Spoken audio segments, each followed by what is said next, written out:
Bismillah Rahman Rahim. My name is Rana Sohail Ahmed. I am the CEO of SA Corporation and CEO of Vimo Private Limited. I am head of a delegation from Pakistan, and the delegation consists of 7 businesses, which we are right now in Senegal. And we were there for the first Pakistan Senegal Investment and Trade Forum.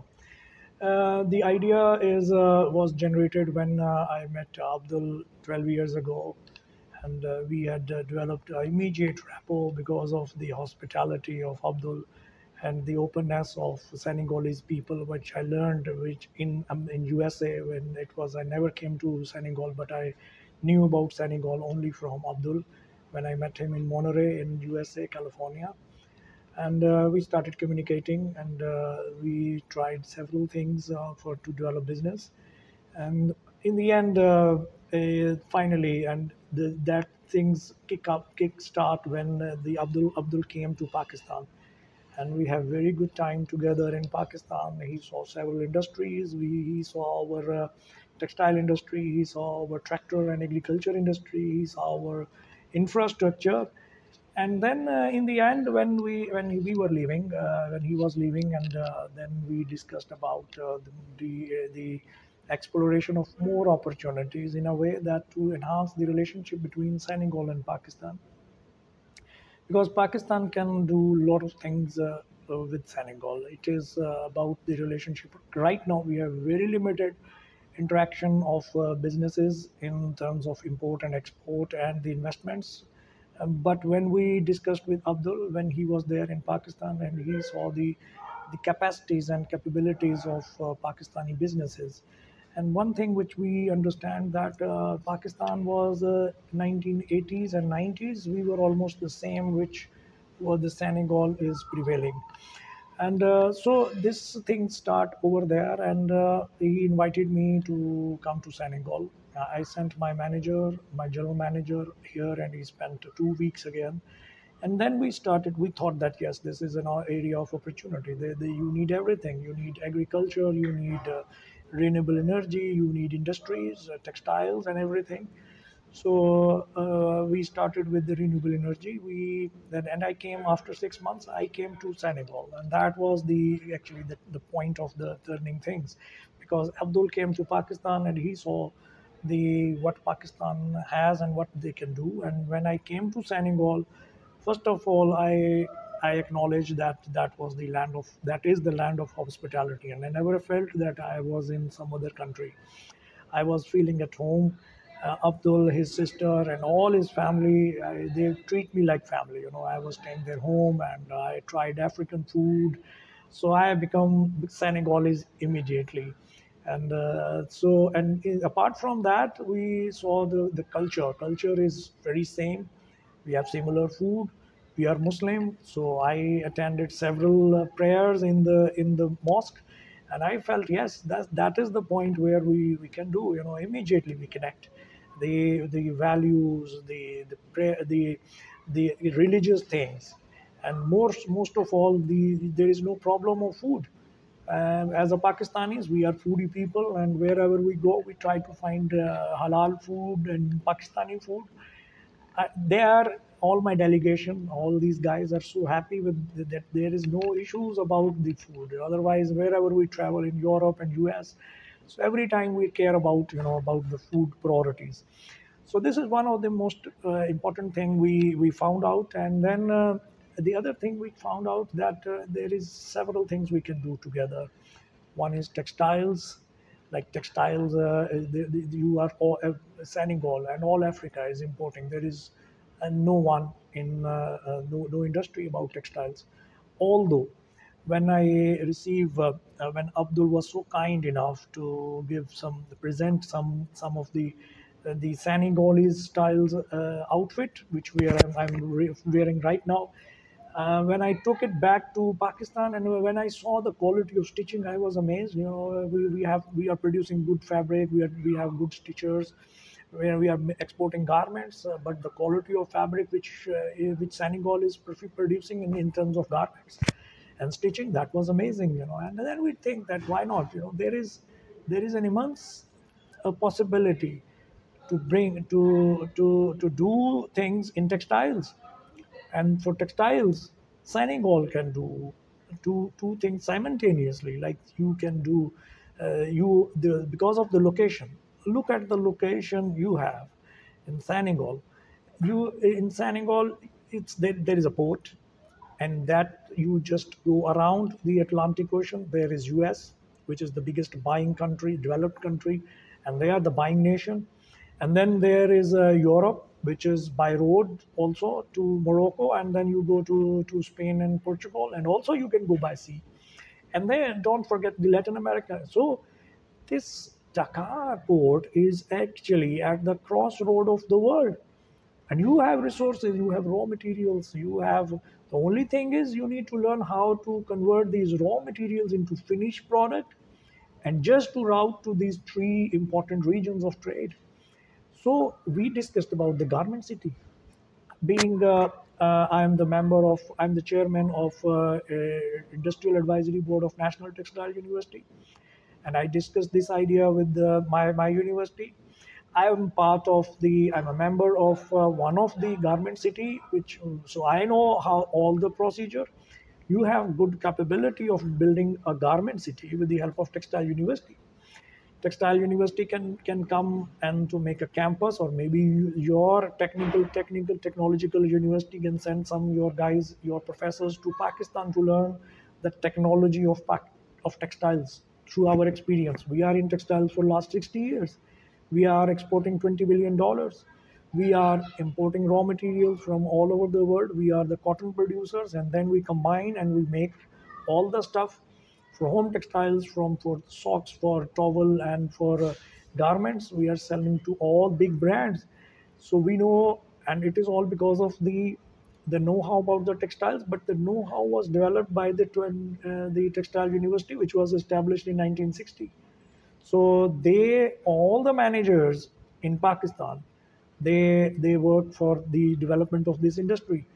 And we are now not only exporting the Pakistan is not only exporting the goods, we are exporting the technology. All that technology, Bangladesh is $50 billion in textiles. And I feel proud to tell that all the foundation of Bangladeshi textile industry was led by Pakistani textile engineers. We supplied the raw materials, we supplied the technology, we supplied the engineers who are still living in Bangladesh, and they're running their mills. One of the top five biggest textile industry, the CEOs are from Pakistan. Same thing happening with Uzbekistan. So it's not only the machinery and the raw materials, you need the human resource. So Pakistan is 250 million people. We are a land of engineers, good brains, scientists. So what we can do is build a garment city around Dakar, in Dakar. You just need to give an infrastructure and just market this to Pakistan, China, Bangladesh. All these countries, they should bring their fine finished products, stitch it there, made in Senegal, take the advantage of the location, take the advantage of made in Senegal. It's less tariff compared to Pakistan, China, Bangladesh, less time. So all the ingredients are there for the development. You just take the trickle down impact of this garment city, the exports. Your teachers are good. You can use your workforce.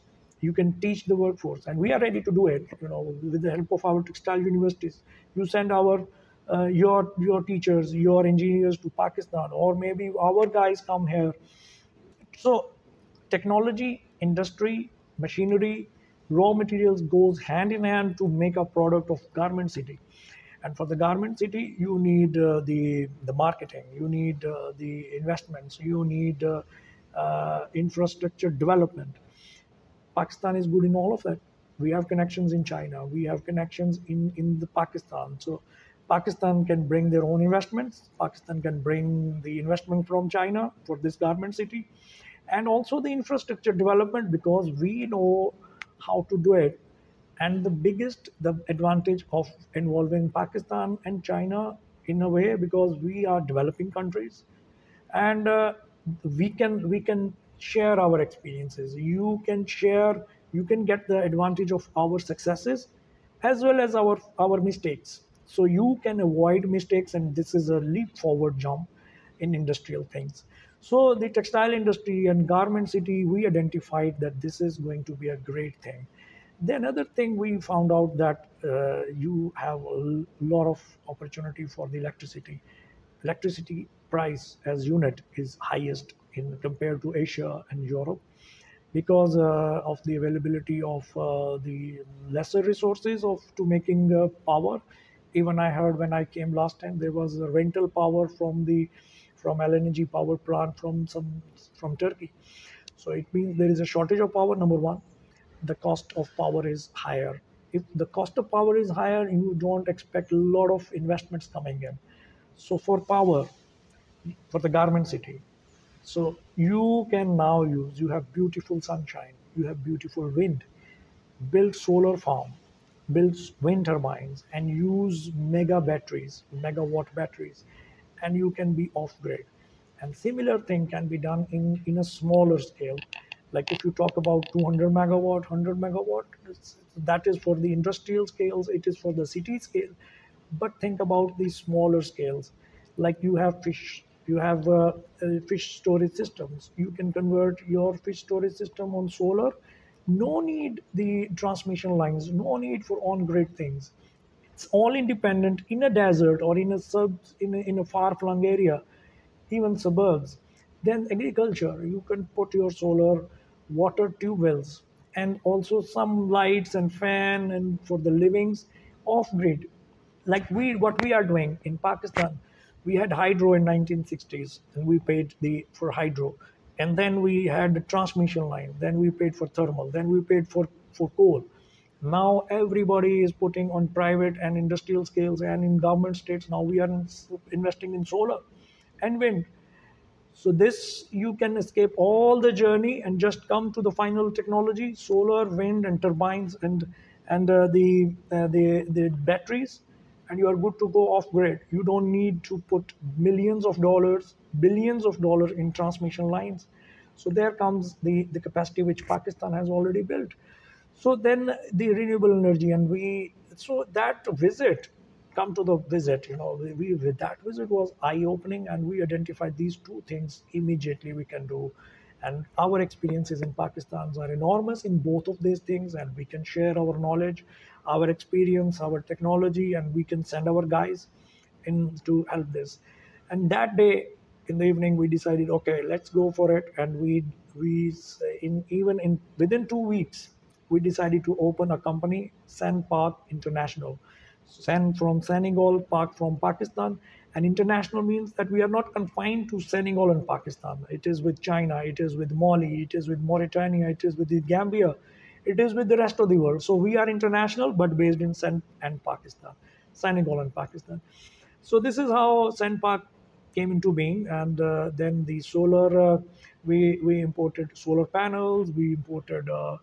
We have warehouses for a local stock of solar. We have warehouse for batteries and all-in-one types of inverters. So that is for the.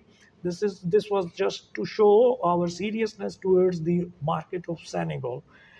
And then in my last visit, that my first visit, and I met Madam Ambassador. She was very kind, of Madam Ambassador of Pakistan in Senegal, and she was very kind and very active. All the embassy was so very active and enthusiastic to development the trade between Pakistan and Senegal. And then they presented, and we had during the brainstorming sessions, and we told that we saw a lot of opportunity, and she was also convinced. So that bring the idea of bringing Pakistan delegation to Senegal. And it took, I was there in December, and in a very short time, in last only 6 months, despite all my traveling and my partners traveling, Mr. Abdul was always traveling to US and Senegal, I being to China and all of the road. So despite all the efforts, so we were able to bring some real quality entrepreneurs who are very forward looking in future. They came with me this time, and we had a pleasant time there. We landed. All the delegates are actually related to the vision which we developed in the very first time. They are from textiles. They are experts from textiles. They are from experts from renewable energy. These are experts of investment and the regulations. They are expert of housing and building, real estates. They're expert of hospitality and food industry.